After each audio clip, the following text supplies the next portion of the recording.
కొండగట్టులో హనుమాన్ జయంతి ఉత్సవాలు ఘనంగా జరుగుతున్నాయి. దీక్షా విరమణ కోసం హనుమాన్ మాలాధారులు భక్తులు భారీగా తరలివచ్చారు.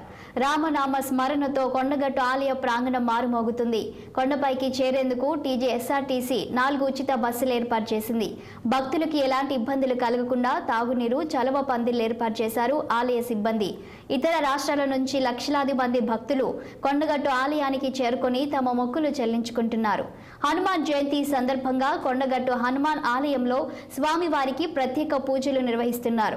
ఈ అంశం మీద మరింత సమాచారం ఆలయ అర్చకులు స్థానాచార్య కపిల్ శర్మతో మా ప్రతినిధి Praveen Kumar face to face. పుణ్యక్షేత్రం హనుమాన్ భక్తులందరూ హనుమాన్ జయంతి సందర్భంగా పెద్ద హనుమాన్ జయంతి సందర్భంగా కొండగట్టుకు వస్తున్నారు. అదేవిధంగా మనం చూసుకున్నట్టయితే మాలధారణ భక్తులు దాదాపు 2 నుంచి 3 లక్షల మంది ఈరోజు మాల విరమణ కూడా చేస్తున్నారు.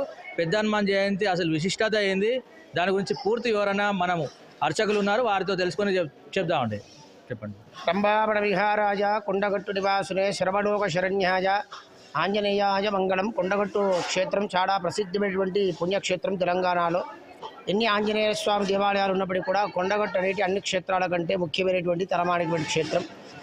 ఇక్కడ ప్రతి సంవత్సరం కూడా హనుమాన్ జయంతి ఉత్సవాలు 2 చేస్తారు, చిన్న హనుమాన్ జయంతి, పెద్ద హనుమాన్ జయంతి అని. వాస్తవానికి అయితే పెద్ద హనుమాన్ జయంతి 3 రోజులు కూడా వైభవంగా హోమాలు, రామాయణ భారత భాగవతాలు, ఋగ్యజుస్సామ అధర్ణ వేదాలు ప్రధానమైన ఉత్సవం ఈ పెద్ద హనుమాన్ జయంతి ఉత్సవం. ఈ ఉత్సవాలు పురస్కరించుకుని లక్షలాది మంది కూడా దీక్షా స్వాములు స్వామి సన్నిధికి వచ్చి స్వామి దర్శనం చేసుకొని ఇరుముడి సమర్పణ చేసి మాల విరమణ చేసుకోవడం జరుగుతుంది. అనాదిగా ఈ యొక్క క్షేత్రంలో చాత్తాద శ్రీ వైష్ణవ ఆచార సాంప్రదాయాన్ని అనుసరించి ఉత్సవ కైంకర్యాలు కూడా నిర్వర్తించడం జరుగుతుంది. అందులో భాగంగా ఈ హనుమాన్ జయంతి ఉత్సవాన్ని పురస్కరించుకొని ఉదయాత్పూర్వం 3 గంటల నుంచి స్వామివారికి తిరుమంజనము, అదేవిధంగా ఆరాధన, చంద్రాలంకరణ సేవ, విశేషమైనటువంటి పనులతో ఆ స్వామివారికి అలంకారం చేయడం జరుగుతుంది.